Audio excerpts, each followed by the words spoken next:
तो इस लेक्चर में हम समझेंगे दो तरह के बॉन्ड होते हैं, टाइप्स ऑफ केमिकल बॉन्ड के बारे में। एक आयनिक बॉन्ड होता है, दूसरा होता है कोवैलेंट बॉन्ड। ठीक है, तो इसके बारे में हम समझेंगे कि आयनिक बॉन्ड क्या होता है, कैसे बनता है, कोवैलेंट बॉन्ड कैसे इसका फॉर्मेशन होता है। तो इन सब चीज के बारे में अभी हम समझेंगे। सबसे पहले हम देखते हैं आयनिक बॉन्ड क्या होता है। तो आयनिक बॉन्ड क्या होता है, देखिए आयनिक बॉन्ड का यहाँ पर डेफिनेशन दिया हुआ कि the chemical bond formed by the transfer of electrons from one atom to another is known as an ionic bond. तो आयनिक बॉन्ड कैसे बनता है, आयनिक बॉन्ड तब बनता है जब एक एटम इलेक्ट्रॉन ट्रांसफर करता है और दूसरा एटम क्या करता है, उसको गेन करता है, यानी उस इलेक्ट्रॉन को एक्सेप्ट करता है। तो उसकी वजह से इलेक्ट्रॉन के ट्रांसफर, बेसिकली इलेक्ट्रॉन के ट्रांसफर की वजह से क्या बनता है, आयनिक बॉन्ड बनता है। ठीक है, तो आयनिक बॉन्ड बनने के लिए क्या कंडीशन है कि इलेक्ट्रॉन का इसमें क्या होता है, ट्रांसफर होता है, यानी एक जो इलेक्ट्रॉन डोनेट करता है और दूसरा क्या करता है, उसको गेन करता है, एक लूज करता है दूसरा गेन करता है, तब क्या करता है, आयनिक बॉन्ड बनता है। तो आयनिक बॉन्ड जब बनता है तो उसमें क्या होता है, कोई भी जैसे एक मेटल है और दूसरा नॉन मेटल है, जब एक मेटल और एक नॉन मेटल जब रिएक्शन करता है तो मेटल की टेंडेंसी क्या होती है, मेटल की ये टेंडेंसी होती है कि इलेक्ट्रॉन क्या करता है, लूज कर देता है। और जो नॉन मेटल होता है उसकी क्या टेंडेंसी होती है, इलेक्ट्रॉन गेन करने की टेंडेंसी होती है। तो जब भी मेटल और नॉन मेटल जब भी रिएक्शन करता है तो क्या करता है, वो आयनिक बॉन्ड बनाता है, क्योंकि इसमें क्या होता है, इलेक्ट्रॉन का ट्रांसफर हो रहा है, एक एटम से दूसरे एटम की तरफ इलेक्ट्रॉन का ट्रांसफर हो रहा है। तो इस कंडीशन में क्या होता है, आयनिक बॉन्ड का फॉर्मेशन होता है। और ऐसे कंपाउंड को क्या बोलते हैं, जिसमें आयनिक बॉन्ड होता है, उस तरह के कंपाउंड को हम आयनिक कंपाउंड बोलते हैं। तो वही चीज इसमें यहाँ पर दिया हुआ, और उसकी वजह से क्या होता है, वो स्टेबल हो जाता है।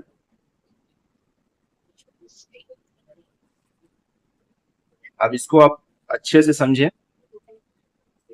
कि ठीक है, वही चीज, transfer of electron take place from metal atom, यानी कि जो मेटल के जो एटम्स होते हैं वो क्या करते हैं, इलेक्ट्रॉन ट्रांसफर करते हैं टू नॉन मेटल्स में, और उससे क्या होता है, आयनिक बॉन्ड का फॉर्मेशन होता है। और ये मेटल और नॉन मेटल के बीच में होता है, यानी आयनिक बॉन्ड जो बनता है वो मेटल्स और नॉन मेटल्स के बीच, यानी मेटल का रिएक्शन जब नॉन मेटल के साथ रिएक्शन होता है तो इसमें आयनिक बॉन्ड का फॉर्मेशन होता है। और ये आयनिक बॉन्ड जो होता है काफी स्ट्रांग होता है, क्योंकि इसमें क्या होता है कि चार्ज डेवलप हो जाता है ना, यानी कि जो एक इलेक्ट्रॉन दे रहा है उस पर पॉजिटिव चार्ज आ गया, और जो इलेक्ट्रॉन एक्सेप्ट कर रहा है उस पर निगेटिव चार्ज आ गया।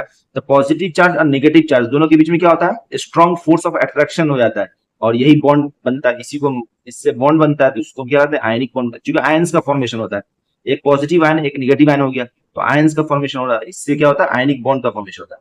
जैसे अगर आप देखें सोडियम क्लोराइड है, ठीक है, सोडियम क्लोराइड है, तो सोडियम जो है वो मेटल होता है, क्लोरीन क्या होता है, ये नॉन मेटल होता है। तो सोडियम ने क्या किया, अपना स्टेबल होने के लिए क्या किया कि एक इलेक्ट्रॉन 281, ये आपको बता दिया था कैसे आया ये, तो 1 इलेक्ट्रॉन ये ट्रांसफर किया, तो ये Na+ हो गया, और उसी तरह क्लोरीन जो है वो एक इलेक्ट्रॉन एक्सेप्ट किया तो Cl- हो गया, तो NaCl जो है दोनों, इस पर पॉजिटिव चार्ज इस पर नेगेटिव चार्ज, तो ये NaCl बन गया, ये आयनिक बॉन्ड बन गया।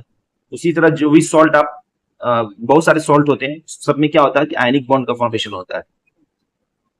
इस तरह से यहाँ पर ये जो दिया हुआ है Na+Cl-, इस तरह से आयनिक बॉन्ड का फॉर्मेशन इस तरह से हो जाता है। उसी तरह पोटेशियम क्लोराइड भी है, पोटेशियम एक इलेक्ट्रॉन देगा, क्लोरीन एक एटम एक्सेप्ट कर लेगा, तो यहाँ पे इलेक्ट्रॉन का क्या हुआ, ट्रांसफर हो गया, इलेक्ट्रॉन जो हो रहा है वो ट्रांसफर हो रहा है, तो आयनिक बॉन्ड में क्या होता है, इलेक्ट्रॉन का ट्रांसफर होता है इस तरह से। इसी तरह मैग्नीशियम क्लोराइड भी है, मैग्नीशियम जो होता है इसका जो इलेक्ट्रॉनिक कन्फिग्रेशन अगर आप देखेंगे तो 282 होता है, मैग्नीशियम का एटॉमिक नंबर 12 होता है, तो इसका इलेक्ट्रॉनिक कन्फिग्रेशन लिखेंगे तो 282 लिखेंगे। ठीक है, तो ये दो इलेक्ट्रॉन निकालने के बाद क्या हुआ, स्टेबल हो जाता है, ये दो इलेक्ट्रॉन निकाल देगा तो Mg2+ हो गया, तो दो इलेक्ट्रॉन निकालेगा तो दो क्लोरीन चाहिए ना, क्योंकि क्लोरीन एक ही एटम एक्सेप्ट करता है, एक चाहिए उसको, तो दो क्लोरीन की जरूरत पड़ेगी, तो एक इस क्लोरीन के पास इलेक्ट्रॉन जाएगा, एक इस क्लोरीन के पास इलेक्ट्रॉन जाएगा, तो इसलिए MgCl2 बन गया, फॉर्मूला क्या हो जाएगा, MgCl2। तो ये भी क्या हुआ, सॉल्ट है, ये भी आयनिक कंपाउंड का एग्जांपल हो गया, क्योंकि इलेक्ट्रॉन का क्या हो रहा है, ट्रांसफर हो रहा है इसमें। उसी तरह और भी एग्जांपल है बहुत, मैग्नीशियम ऑक्साइड है, ठीक है, तो ये सारी चीजें हैं। कैल्शियम ऑक्साइड है, कैल्शियम भी दो इलेक्ट्रॉन निकालता है, ऑक्सीजन को दो इलेक्ट्रॉन की जरूरत होती है, तो यहाँ पर भी वही चीज होगा, दो इलेक्ट्रॉन यहाँ निकाल देगा, तो ये Ca2+ हो गया, ऑक्सीजन 2- हो गया, दोनों मिलकर आयनिक कंपाउंड बना दिया कैल्शियम ऑक्साइड। तो ionic compounds, the compounds containing ionic bonds, यानी जिस कंपाउंड्स के अंदर आयनिक बॉन्ड्स होते हैं, ऐसे कंपाउंड को हम आयनिक कंपाउंड्स बोलते हैं। उसका एग्जांपल आपको मैंने बहुत सारा, sodium chloride, potassium chloride, calcium oxide, ये सब सारे एग्जांपल आपको मैंने बता दिए पहले से, ये सब एग्जांपल दिए हुए सब। मेटल और नॉन मेटल होता है, एक मेटल होता है दूसरा नॉन मेटल होता है, ठीक है। अच्छा, उसी तरह अब हम देखते हैं कोवैलेंट कंपाउंड। कोवैलेंट कंपाउंड जो होता है ये क्या होता है, the chemical bond formed by covalent bond की बात करते हैं। The chemical bond formed by the sharing of electrons between the two atoms is known as covalent bond. तो कोवेलेंट बॉन्ड में क्या हो रहा है, यहाँ पर इलेक्ट्रॉन का शेयरिंग हो रहा है। देखो आयनिक बॉन्ड में क्या होता है, इलेक्ट्रॉन का ट्रांसफर हो रहा था, एक जो है लूज कर रहा था, दूसरा गेन कर रहा था, इलेक्ट्रॉन का ट्रांसफर हो रहा था।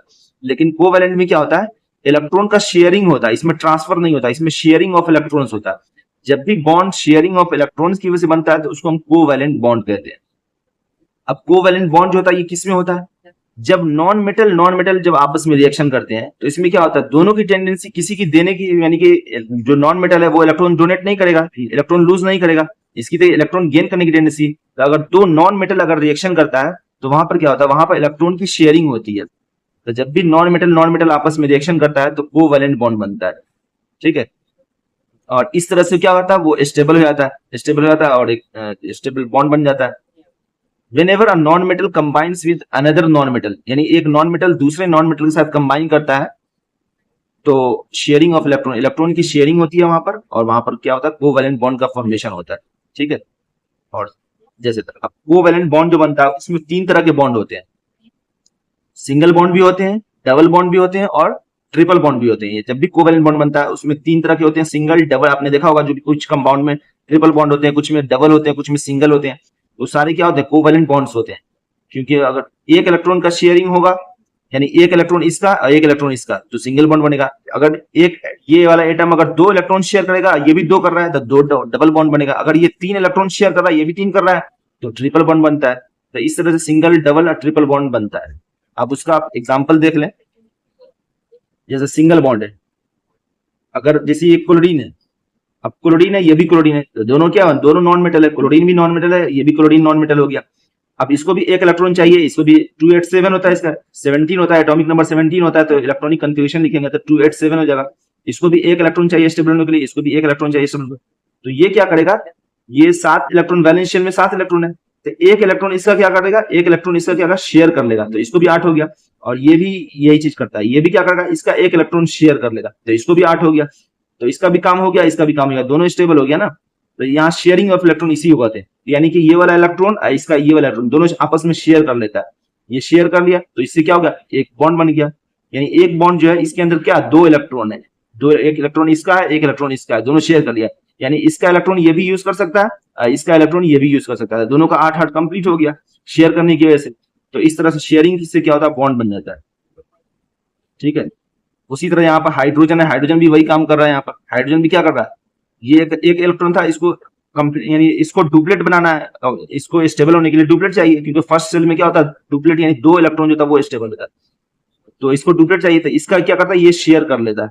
इसके पास एक ऑलरेडी, एक इसका शेयर कर लेगा, ये भी वही काम करेगा, इसका एक शेयर कर लेगा, इस्तेमाल करेगा। तो इसको भी, ये भी बॉन्ड बन गया, यहाँ पर भी बॉन्ड बन गया, ये कोवेलेंट बॉन्ड बन गया। उसी तरह अगर डिफरेंट एटम का देखेंगे तो हाइड्रोजन क्लोरीन ये भी आपस में शेयर कर लेगा, ये आपस में शेयर कर लेगा, तो HCl बन गया, ये इसका इस्तेमाल कर रहा है। तो सिंगल बॉन्ड का एग्जांपल हो गया ये सब। ठीक है, इस तरह डिफरेंट बहुत सारे एग्जांपल्स है, जैसे CCl4 है, एक कार्बन है, 4 क्लोरीन है, कार्बन के क्या होता है, 6 होता है एटॉमिक नंबर, तो 6 2 4 होता है, तो 4 यानी कि वैलेंस शेल में 4 होता है। अब इसको 4 इलेक्ट्रॉन चाहिए स्टेबल होने के लिए, तो 4 क्लोरीन के साथ ये शेयर कर लेगा, 4 क्लोरीन के साथ जब ये शेयर कर लेगा तो ये भी स्टेबल, क्लोरीन भी स्टेबल, तो यहाँ शेयरिंग हो गया, यानी दोनों क्या नॉन मेटल है। ठीक है, अगर इसी तरह सिंगल बॉन्ड, डबल बॉन्ड का आप देखेंगे तो यहाँ पर क्या होगा, 2 इलेक्ट्रॉन की शेयरिंग होती है डबल बॉन्ड में। आप देखें डबल बॉन्ड का देखें, जैसे ऑक्सीजन है, ऑक्सीजन का क्या होता है, 8 होता है एटॉमिक नंबर, तो 2 6 होता है इसका इलेक्ट्रॉनिक कन्फिग्रेशन 2 6, यानी कि वैलेंस शेल में 6 इलेक्ट्रॉन होता है, इसको 2 इलेक्ट्रॉन चाहिए, इसको भी 2 चाहिए, तो क्या अगर 6 ऑलरेडी है, इसका 2 शेयर कर लेगा, ये क्या करेगा, इसका 2 शेयर कर लेगा आपस में, बस। तो यहाँ पर क्या होगा, 2 शेयरिंग, इसका भी 2 इलेक्ट्रॉन, इसका भी 2 इलेक्ट्रॉन, दोनों शेयरिंग हो गया, तो ये डबल बॉन्ड बन गया, यानी कि 2 इलेक्ट्रॉन इसका यूज हो रहा है ना शेयरिंग में, इसलिए डबल बॉन्ड बना है। इसका भी 2 यूज हो रहा है, डबल बॉन्ड इसलिए बना। ऑक्सीजन के बीच में क्या होता है, डबल बॉन्ड होता है, क्योंकि 2 चाहिए था इसको स्टेबल होने के लिए। CO2 है, कार्बन है, ऑक्सीजन है, इसमें भी डबल बॉन्ड हो गया, इसमें भी शेयरिंग हो रहा है। तो इस तरह से, उसी तरह अगर ट्रिपल बॉन्ड का देखेंगे तो यहाँ पर 3 इलेक्ट्रॉन का, नाइट्रोजन है, अब नाइट्रोजन का एटॉमिक नंबर 7 होता है, यानी कि 2 5 5। अब इसको 3 इलेक्ट्रॉन चाहिए स्टेबल, 5 है तो 3 और चाहिए तो स्टेबल हो जाएगा। तो 3 के लिए क्या करेगा, अब 2 नाइट्रोजन है तो इसको भी 3 चाहिए, इसको भी 3 चाहिए, तो इसको आपस में 3 शेयर कर लेगा, ये भी अपना 3 और ये भी अपना 3 शेयर कर लेगा, तो 3 बॉन्ड इसलिए बन गया इसके बीच में, ट्रिपल बॉन्ड हो गया। तो ये सब क्या कोवैलेंट बॉन्ड के एग्जांपल्स है, सारे कोवैलेंट बॉन्ड के एग्जांपल्स। और जिस कंपाउंड के अंदर कोवैलेंट बॉन्ड होते हैं उस कंपाउंड को कोवैलेंट कंपाउंड्स बोलते हैं। तो कोवैलेंट कंपाउंड्स का ये सब एग्जांपल, इसमें सब क्या है, नॉन मेटल जब आपस में रिएक्शन करता है तो कोवैलेंट कंपाउंड कोवैलेंट बॉन्ड बनता है। इस तरह से अब नेक्स्ट लेक्चर में मैं आपको प्रॉपर्टीज ऑफ आयनिक कंपाउंड, फिर प्रॉपर्टीज ऑफ कोवैलेंट कंपाउंड, ये सब चीज बताऊंगा। और इस लेक्चर को आप अपने क्लासमेट के साथ, जो आपके दोस्त हैं उनके साथ इसको शेयर करें, ताकि सारे बच्चों को ये चीज, ये लेक्चर पहुंच सके और सब इसका फायदा उठा सके। ठीक है।